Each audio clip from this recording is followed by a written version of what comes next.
The grief was still fresh on my hands when he told me what was expected of me that night. We had buried my mother-in-law that afternoon. The ground was cold. The men had taken turns with the shovels the way they always do, and I had stood there in my black dress watching the dirt fall, thinking about nothing except how quiet she had become. That evening the house was full of casseroles and low voices, and when the last buggy finally rolled down the lane and the lamps were turned down low, my husband looked at me across the kitchen and said the words I had been dreading without even knowing I dreaded them. Before I tell you what he demanded of me the night we buried his own mother, you need to understand something. He was not being cruel.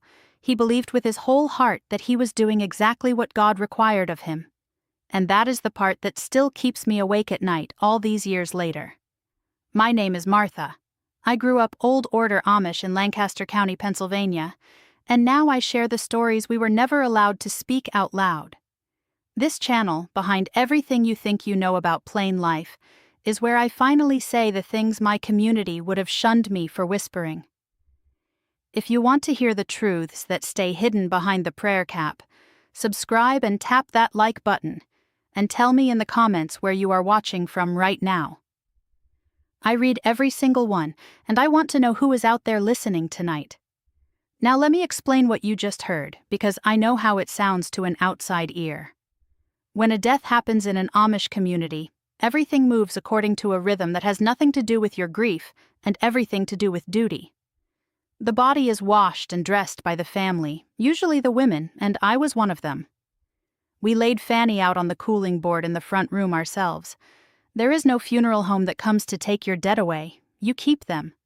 The viewing happens right there in the house, over 3 long days, with hundreds of people filing past the plain pine coffin, and you stand beside it hour after hour, greeting each one, accepting each quiet handshake, while your own sorrow waits somewhere in the back of your throat because there is no room for it yet. And through all of it, life does not stop. The cows still need milking the morning after you close your mother-in-law's eyes. The bread still needs baking. The chickens do not know that the house is in mourning. The Ordnung, our unwritten but iron code, does not pause for sorrow. You are expected to feel your loss quietly and privately, and then keep your hands moving, because idleness is a door that pride walks through, and pride, Hochmut, is the worst sin we knew. The morning after the burial, before the sun was fully up, I was already back in the barn with the milk pails, my hands moving through the same motions they had made 10,000 times before, while somewhere inside me a whole night sat unspoken and unmourned. No one asked me how I was, no one ever would. That is not coldness, you understand. It is the shape grief takes when a whole people have decided that the only proper way to carry sorrow is to carry it in silence and keep carrying everything else at the same time. Here is what people outside the community do not understand about an Amish marriage. The theology of it rests on one word above all others, and that word is submission. A wife submits. Not sometimes, not when it is convenient, not when she agrees. Always. The bishop preached it at my wedding, the same as he preached it at every wedding I ever attended. He read from the old letters about wives yielding to their husbands as unto the Lord, about the man being the head of the household as Christ is the head of the church. And a young girl of 19 sitting on a hard wooden bench in her new blue dress does not hear the fine print in those words. She does not hear the weight of the word always. She only hears that this is holy, this is God's design, and to question it is to question Him. That is how they build it into you. Not with a lock and not with a chain, but with a scripture, so that the walls of your own life feel like the walls of heaven itself.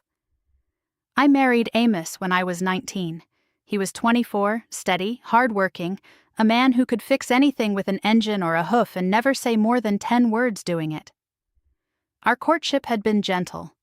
We bundled the way young people did, lying together on top of my quilt in the dark, fully clothed, talking for hours in Pennsylvania Dutch about the farm we would build, the cows we would buy, and the children we hoped God would send. He was kind to me then. He brought me a carved wooden spoon he had made himself, and I kept it in my hope chest like it was gold. I want you to hold on to that image of him, because the man I am telling you about was not a monster. He was a product of the same silence that raised me, and I have spent a long time learning how to hold both of those truths in the same two hands. His mother, Fanny, was a hard woman, but a fair one. She never warmed to me the way I hoped a mother-in-law might, but she taught me to quilt with tighter stitches than my own mother ever had, and she never once raised her voice to me in 7 years of living just across the yard. When she got sick that autumn, it went fast. A cough, then a fever, then a stillness that settled over the whole household like snow. We nursed her at home because that is what we do. There are no nursing homes in our world, no hospice nurses coming up the lane.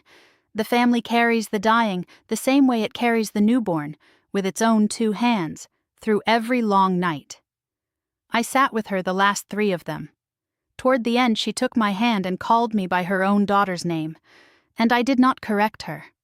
When she passed, it was on a gray Tuesday morning with the frost still on the window, and I was the one who closed her eyes. The funeral was 3 days later.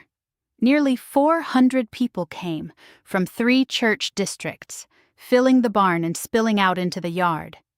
The service ran for hours on those hard benches, the bishop preaching not about the woman we had lost, but about submission to God's will, about accepting what is given and what is taken, about the smallness of our own wants against the vastness of his plan. Roast chicken and mashed potatoes and choufle pie for hundreds afterward. My cheeks ached from being composed. We rode to the burial ground in a long line of black buggies, the horses' breath steaming in the cold. I watched them lower her into the earth. I watched my husband's jaw stay perfectly still, because a man does not weep where others can see him, and neither does his wife. And that night, when the house was finally empty and dark and the last dish had been dried and put away, he told me what he expected. There is a part of this story I cannot tell you here. Not on this platform, not under these rules. The algorithm has limits, and I have learned exactly where they are. So I wrote the rest down instead, slowly, without the softening, without the cuts. Everything the camera is not permitted to show. The book is called The Ordnung They Never Wrote Down. 208 pages of what plain life looks like from the inside of it. The link is in the first comment of this video. That is where the part I could not say out loud lives. Now let me tell you what I am allowed to tell you, because it matters just as much. What Amos demanded of me that night was not born of malice. It was born of a belief so old and so deep that no one in his life had ever thought to question it. In our community, there was a teaching passed quietly from the older men to the younger ones, the same way the women passed their own secret knowledge over fences and at quilting bees. It moved sideways, in whispers, the way forbidden knowledge always moves. The teaching was this: a wife's duty to her husband does not pause for grief. It does not pause for sickness. It does not pause for death, not even the death of his own mother. In fact, the men were taught that in the hardest hours, a wife's yielding was a comfort ordained by God, a way of turning a husband's sorrow back toward life and away from despair. Her own sorrow was never part of the equation. Her own exhaustion, her own grief, her own body that had spent 3 days washing and dressing and sitting up with the dead, none of it entered into the arithmetic of what she owed. The ledger only ran one way. So when Amos looked at me that night, hollow-eyed and grieving, and told me he needed me to be a wife to him, he was not reaching for cruelty. He was reaching for the only comfort his faith had ever given him permission to want. And I, standing there still in my funeral black, my own heart cracked wide open, understood in that moment that there was no version of this evening where my grief counted for anything at all. His need was a command from God. Mine was not even a whisper. It did not have a name. And a thing with no name, in our world, is a thing that does not exist. I want to tell you about my friend Rebecca, because she is the reason I finally understood that this was not just my own private sorrow. Rebecca married at 18, 2 years before me. When her own father died, she buried him on a Thursday, and by that same night her husband expected the same of her. Exactly the same. She told me this years later in her pantry, kneading bread with her hands so we would look busy if anyone walked in on us. She said she had lain there afterward staring at the ceiling, wondering if she was wicked for feeling like something had been taken from her on the very day she had already lost so much. She had no words for it. Neither did I. We had both been raised to believe that a feeling with no name is a feeling that does not exist, and so we both went on for years believing the ache was proof of some private failing in us, some crack in our faith that a better woman would not have had. I have thought many times since about how much of a woman's real life in that world happens in the pantry, in the wash house, in the space of a few stolen minutes with flour on her hands, because those were the only rooms where two women could speak the truth to each other without a man or a bishop hearing it. Whole marriages, whole grievances, whole lifetimes of quiet suffering were passed back and forth in those small stolen minutes. And then the door would open, and the faces would smooth over, and everyone would go back to being exactly who they were expected to be. And Rebecca was not the only one. There was an older woman in our district, Anna, who had been married nearly 40 years, and once at a quilting bee, without ever looking up from her stitching. She said something I did not understand until much later. She said, "A woman learns early that the safest place to keep a thing is where no one thinks to look for it, and the safest place of all is inside her own silence." At the time I thought she was talking about money, or recipes, or the little jars women passed over fences. Now I know she was talking about grief, about all of it, about everything we carried that we were never allowed to set down. That is the great trick of the silence I grew up inside. It does not forbid you from feeling. It simply refuses to give you the language. And a woman with no words for her own pain will spend years, sometimes a whole lifetime, believing the pain is her own failing. Rebecca thought her faith was too weak. I thought mine was. Anna, I think, had simply stopped thinking about it at all, the way you stop noticing a sound you have heard every day of your life.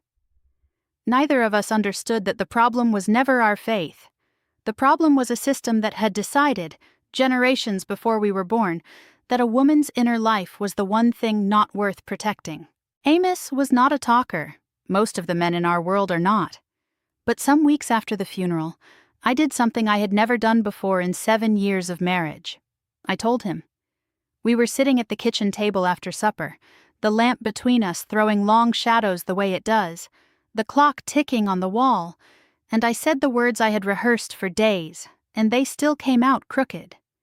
I told him that the night we buried his mother, something in me had broken that had nothing to do with her passing. He looked at me for a long moment, and I braced myself for anger, or for scripture, which in our world can be the same thing. And then he said the thing I did not expect. He said no one ever told me it could be otherwise. He said he had watched his own father, and his father before him, and he had simply done what men did. It had never once occurred to him that I might have carried a grief of my own that night, a grief that deserved a night of stillness. We sat in that silence for a long time. The horses shifted in the barn. And I understood, looking at him across that lamp, that he was as much a prisoner of the Ordnung as I was. The difference was only that his prison came with the keys, and he had never once been told that he was holding them. I do not tell you this to excuse him. There is no theology on this earth that requires a grieving woman to set aside her own mourning to serve someone else's. There is no scripture that makes a wife's body a public utility of the household, to be drawn upon regardless of what she has just endured. But I tell you about that conversation because it was the most honest half-hour of our entire marriage, and it happened only because I finally broke the silence that both of us had been taught to protect with our very lives. One sentence. That was all it took to crack it open. One sentence that I had been too afraid to speak for 7 years. When I left the community at 26, the cost came quickly, the way it always does. The shunning settled over me like winter, and it has never fully thawed. My letters home were returned unopened, the envelopes marked in my own mother's hand. She would not speak to me on the phone the one time I tried. My father's door, the door of the house I was born in, the house where I learned to walk and to pray, and to keep my sorrows to myself, closed to me for good. That is the price of the truth in our world, and I paid it knowing exactly what it would cost me, and I would pay it again. It was in therapy, years later, that I first heard the words I had spent my whole life without: autonomy, consent, boundaries. 3 words, and each one landed on me like a stone dropped into still water. My therapist listened to me describe that night, and the nights that came after, and she said something I have thought about every single day since. She said, control does not always announce itself. Sometimes it wears the face of duty. Sometimes it calls itself God's will so that no one, not even the person enforcing it, ever has to notice it is control at all. I sat in her office and I wept. Not for the girl in the black dress standing in that dark kitchen, though I wept for her too, but for every woman in every plain house who is standing there right now, tonight, with no word for what is happening to her and no one to tell her that a word even exists. For a long time after I left, I was angry at Amish, and then for a while I was angry at myself for not being angrier, and then slowly the anger settled into something quieter and heavier and harder to name. Because the truth is that there was no single villain in that dark kitchen.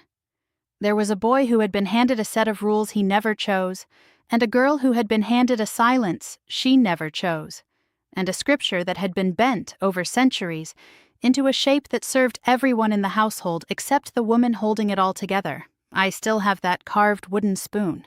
It came with me when I left, one of the only things I took. Some nights I hold it and I think about the boy who made it, and the man he became, and the two of them do not fit together the way I once believed they would. That is the thing no one warns you about. It would be so much easier if the people who hurt you were only ever cruel. It is the kindness, mixed in with the harm, that takes the longest to make peace with. When I finally understood that, the anger did not disappear. It simply grew up. It stopped looking for a person to blame and started looking at the whole machine, and that is a far lonelier thing to be angry at, because a machine cannot ask you for forgiveness, and it cannot say it is sorry. The Amish world gave me things I will carry to my grave. A community so close it has a weight you can lean on. A faith that, wounded as it is, still lives somewhere deep inside me. Hands that know how to work, and a spine that knows how to endure almost anything. But it also handed a 19-year-old girl a lifelong promise she had no way of understanding, and then told her that her own grief was a form of selfishness, and her own body was never fully her own. That is not holiness. That is silence dressed up in Sunday clothes, and I spent half my life mistaking one for the other. If you grew up in a place where your own sorrow was treated as an inconvenience to someone else's needs, I see you. If you were ever made to believe that yielding was the same thing as loving, and that having needs of your own was the same thing as sin, you are not alone, and you were never wrong. I was not too weak to be a good wife. I was too unheard to be a whole person. And the difference between those two things took me half my life to learn. And it is the difference I would give anything to have known on the night we buried her. If you want to read the version of this story that YouTube will not allow, the full pages are in the Ordnung They Never Wrote Down. First comment of this video. And that is everything. Choose your freedoms wisely. They might just save your life.